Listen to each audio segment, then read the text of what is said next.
নমস্কার বন্ধুরা, পলির রান্নাবান্নায় সকল বন্ধুকে স্বাগত। আজ শেয়ার করছি তেঁতুল ডাল বা ডাল শুক্তো। গরমের দিনে গরম ভাতের সাথে এই ডাল খেতে দারুণ লাগে। একবার হলো এইভাবে তেঁতুল ডাল রান্না করে নিন, আশা করছি আপনাদের ভালো লাগবে। আমার চ্যানেলটি সাবস্ক্রাইব করে পাশের বেল আইকনটা অন করে রাখবেন, তাহলে পরবর্তী ভিডিওর নোটিফিকেশান আপনাদের কাছে পৌঁছে যাবে। আর যারা ফেসবুক থেকে দেখছেন, পেজটি ফলো করার অনুরোধ করছি। ডাল করতে আমি মুগ ডাল নিয়েছি, আপনারা চাইলে মটর ডালও দিয়ে করতে পারেন। এবার ডালটা একটু ভেজে নেব।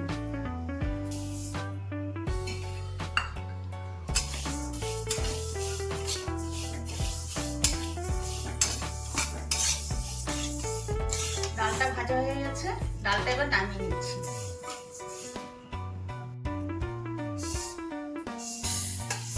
ডাল এখন দুবার তিনবার জল পাল্টে পাল্টে ধুয়ে নিচ্ছি ভালো করে। ডাল সেদ্ধ করার জন্য জল দিয়ে দিয়েছিলাম কড়াইতে, জলটা ফুটে উঠেছে। এবার ধোয়া ডালটা দিয়ে দিচ্ছি।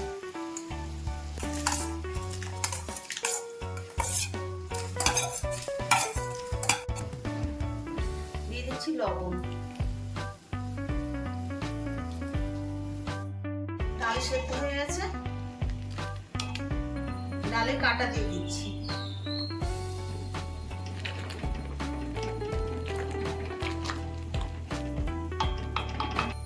তেঁতুল ডালে কিছু সবজি দেবো, যেমন কেটে নিয়েছি লাউ, এখানে আপনারা চাইলে পেঁপেও দিতে পারেন, সজনের ডাঁটা, টমেটো আর উচ্ছেটা আমি ভেজে নেব পরে।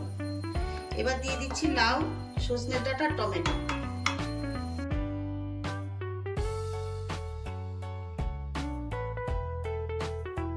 গরমের দিনে এই ডালটা খাওয়া শরীরের পক্ষে খুবই উপকারী।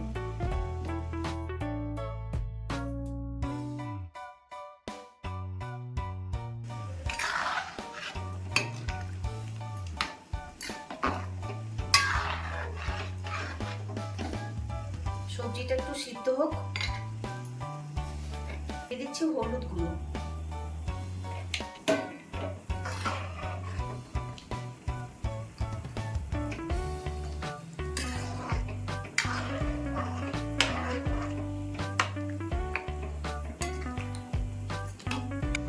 গ্যাস মিডিয়ামে রেখে ঢাকা দিয়ে রাখছি।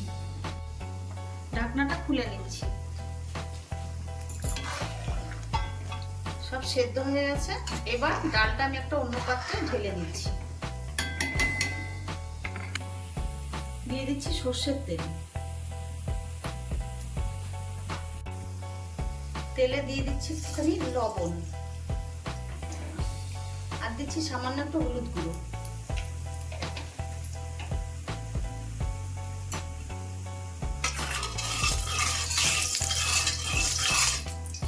যে উচ্ছেগুলো কেটে নিয়েছিলাম, উচ্ছেগুলো দিয়ে দিচ্ছি।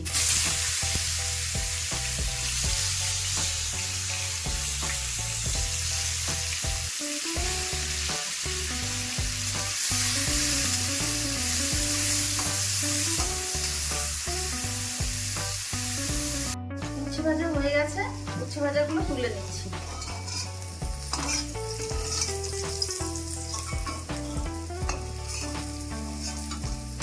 শুকনো লঙ্কা চিড়ে দিচ্ছি,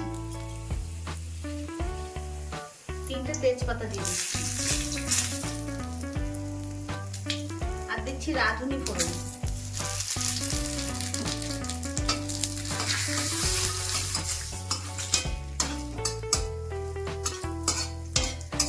আদা গ্রেট করে নিয়েছি, আদা গ্রেটটা দিয়ে দিচ্ছি।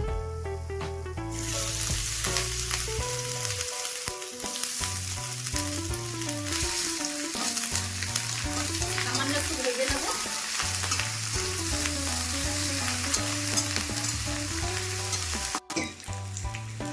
এবার ডালটা দিই।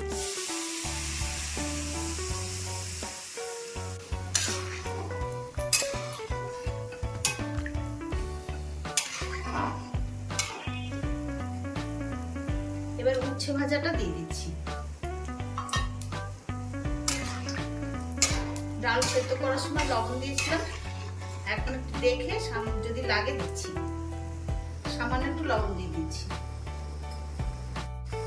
দিয়ে দিচ্ছি 2-3টে গন্ধরাজ লেবুর পাতা। এই ডালে গন্ধরাজ লেবু আর গন্ধরাজ লেবুর পাতা দিলে স্বাদটা দ্বিগুণ হয়, যেমন একটা গন্ধও হয়, খেতেও ভালো হয়। আর দিয়ে দিচ্ছি গন্ধরাজ লেবু।